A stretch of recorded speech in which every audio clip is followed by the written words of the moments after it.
పుణ్య భారతావనిలో అడుగడుగునా గుడి ఉంటుంది.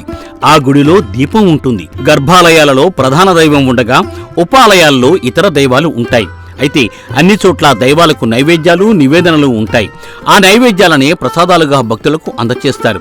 ప్రసాదం అంటే భగవంతుడి అనుగ్రహమే అని ఏ ధార్మిక గురువైనా పురాణ పండితుడైనా ఆధ్యాత్మికవేత్త అయినా చెబుతారు. అంతటి మహామహిమాన్విత ప్రసాదం ఒక్కో గుడిలో ఒక్కో విధంగా ఉంటుంది. ఒక్కో పండువలో ఒక్కో రీతిలో ఉంటుంది. ఒక్కో దైవానికి ఒక్కొక్క పద్ధతిలో ఉంటుంది. శత సహస్రాబ్దాల కీర్తి సంతరించుకున్న తిరుమల క్షేత్రంలో ఆదిలో బూందీ ప్రసాదం ఉండగా అనంతరం లడ్డూ ప్రసాదంగా మారింది.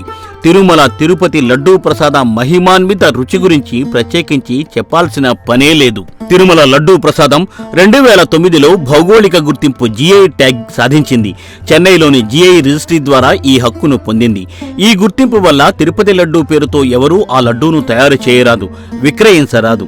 ఈ ప్రత్యేక హక్కు తిరుమల తిరుపతి దేవస్థానానికి మాత్రమే ఉంటుంది. ఇక ఒడిశాలోని పూరి జగన్నాథ స్వామి ఆలయంలో ప్రతినిత్యం వందల సంఖ్యలో ప్రసాదాలను తయారు చేస్తారు. ఆలయంలో స్వామివారికి నివేదనలు జరిపాక పంపిణీలు విక్రయాలు చేస్తారు. ఇవన్నీ పుణ్యక్షేత్రాలకు చెందిన దైవ నివేదనలు, ప్రసాదాలకు సంబంధించిన విషయాలు. హైందవ జాతి పర్వదినాలు, పండుగలను సంప్రదాయబద్ధంగా సదాచారబద్ధంగా చేసుకుంటూ ఉంటుంది. అయితే పండుగలు పర్వదినాలు వచ్చినప్పుడు ఆలయంలో భగవత్ ప్రసాదం తీసుకోవడంతో పాటు గృహాల్లోనూ దైవాలకు నివేదనలు సమర్పిస్తాం. ఒక్కో పండుగలో ఒక్కో ప్రసాదాన్ని తయారు చేసి దైవాలకు నివేదిస్తాం. భగవత్ అనుగ్రహంగా భావించే ప్రసాదాన్ని కళ్లకు అద్దుకుని తాము స్వీకరించి ఇతర భక్తులకు పంచుతాం. రథసప్తమి నాడు సూర్యదేవునికి మెత్తటి పాయస ప్రసాదాన్ని నివేదిస్తాం. ప్రత్యక్ష దేవుడు సూర్యదేవుడి సప్తాస్వర సమారూఢం అంటూ కీర్తించే రామదేవుడి శ్రీరామనవమికి ప్రత్యేక రీతిలో తయారు చేసిన పానకం, వడపప్పును ప్రసాదంగా నివేదించి భక్తులకు పంచుతారు.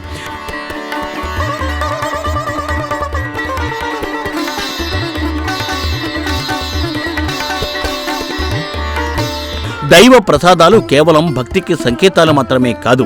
భగవత్ అనుగ్రహ ప్రసాదాల వెనుక గొప్ప ఆరోగ్య, సాంస్కృతిక శాస్త్రీయత దాగి ఉంది. సాధారణంగా ప్రసాదంలో ఉపయోగించే పదార్థాలు, తయారీ విధానం రోగ నిరోధక శక్తిని పెంచడానికి, మనస్సును ప్రశాంతపరచడానికి దోహదం చేస్తాయి. ప్రసాదంలో అధికంగా వినియోగించే నెయ్యి, బెల్లం, ఫలాలు, బియ్యం తదితర పదార్థాలు తక్షణ శక్తిని అందచేస్తాయి. ఇదే కాకుండా అవసరమైన పోషకాలను కూడా అందిస్తాయి.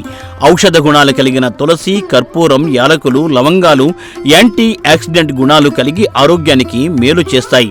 దైవ ఆశీర్వాదంగా ప్రసాదం తీసుకుంటున్నందువల్ల ఆధ్యాత్మిక బలం, తద్వారా శారీరక, మానసిక ఆరోగ్యం సిద్ధిస్తాయి. పవిత్రంగా, శుచిగా, శుభ్రంగా ప్రసాదాన్ని తయారు చేయడం వల్ల జీర్ణశక్తికి ఇది దోహదపడుతుంది. షడ్రుచుల సమ్మేళనంగా ఉగాది పచ్చడి పేరుగాంచింది. అయితే పచ్చడి అని పిలిచిన దైవానికి ఉగాది ప్రసాదంగా నివేదించి మనం ఆ దివ్య ప్రసాదాన్ని తీసుకుంటూ ఉంటాం. మామిడి, బెల్లం, చెరకు, వేప ఇలా అన్నింటిలో ఔషధ గుణాలు కలిగి ఉన్నాయి. ఉగాది పర్వదినం నుండి శ్రీరామనవమి వరకు 9 దినాల పాటు చైత్ర వసంత దినోత్సవాలు, శ్రీరామనవమి ఉత్సవాలను వేడుకగా మనం చేసుకుంటూ ఉంటాం. శ్రీరామనవమికి అతి ప్రత్యేకంగా పెట్టే నివేదనే వడపప్పు, పానకం, ప్రసాదం. వేసవికాలం, వర్షాకాలం, శీతాకాలం అని మనకు 3 వాతావరణ కాలాలు ఉన్నాయి. ఒక కాలం నుండి మరో కాలానికి మారినప్పుడు మానవ శరీరం రకరకాల రుగ్మతలు ఎదుర్కొంటూ ఉంటుంది. ఆయుర్వేద వైద్యంలో వడపప్పు, పానకానికి విశిష్టమైన స్థానం ఉంది. పెసరపప్పు చలువకు సంకేతం. పెసరపప్పుకు వడదెబ్బ నుండి కాపాడే శక్తి ఉందని, అందుకే వేసవిలో వచ్చే శ్రీరామనవమి పండుగలో పెసరపప్పును వడపప్పుగా పేర్కొని ప్రసాదంగా నివేదిస్తారు అని చెబుతున్నాయి వేదాలు.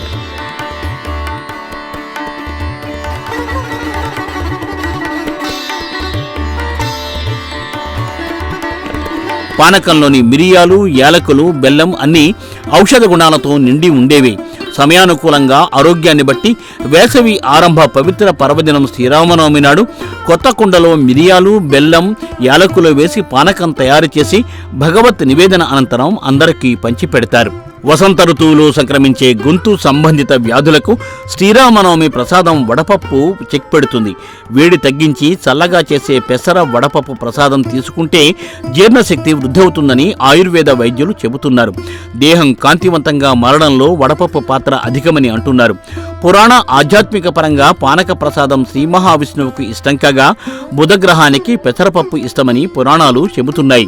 బుద్ధి కుశలతను కలిగించే బుధగ్రహాన్ని ప్రసన్నం చేసుకోవడానికి పెసరపప్పును ప్రసాదంగా పెట్టాలని పురాణ పెద్దలు చెబుతున్నారు.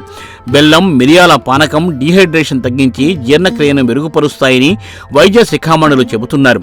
నానబెట్టిన పెసరపప్పు శరీరానికి ప్రోటీన్స్ అందించి చలువ చేస్తుందని చెబుతున్నారు.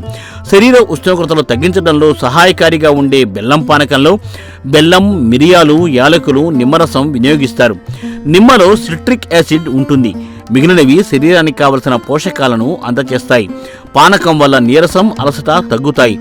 పానకంలో వేసే శొంఠి పొడి రోగ నిరోధక శక్తిని పెంపొందించి మనిషిని రోగాల బారిన పడకుండా కాపాడుతుంది.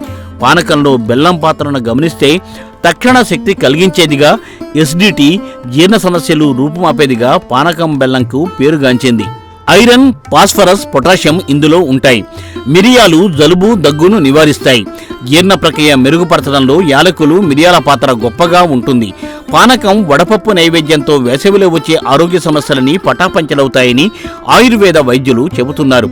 రక్తహీనత బారిన పడకుండా చేయడంలో, ఆయుష్ను అధికం చేయడంలోనూ పానకం, వడపప్పుల పాత్ర ఎంతో ఉంటుందని అంటున్నారు. శ్రీరామనవమి నాడు స్వీకరించే పెసరపప్పులో ఏ, బి, సి, ఈ విటమిన్స్తో పాటుగా ఐరన్, కాల్షియం, పొటాషియం వంటి ఖనిజాలు పుష్కలంగా ఉంటాయని నేషనల్ ఇన్స్టిట్యూట్ ఆఫ్ హెల్త్ అధ్యయనం తెలియజేస్తోంది. శరీరం పనితీరును మెరుగుపరచడంలో వడపప్పు, పానకం పాత్ర అమోఘంగా ఉంటుందని చెబుతోంది. ఉగాది పచ్చడి మాదిరి శ్రీరామనవమి పానకం సైతం కష్ట సుఖాలకు సంకేతమని పురాణ పెద్దలు చెబుతున్నారు. పానకంలోని తీపి సంతోషాలకు, మిరియాల ఘాటు కష్టాలకు, యాలకుల సువాసన సద్గుణాలకు సంకేతమని అంటున్నారు. జీవితం అంటే అన్ని ఋతుల సమ్మేళనమని, అన్నింటినీ సమానంగా స్వీకరించాలని ఉగాది ప్రసాదం మాదిరే రామతత్వం మనకు తెలియచేస్తోంది.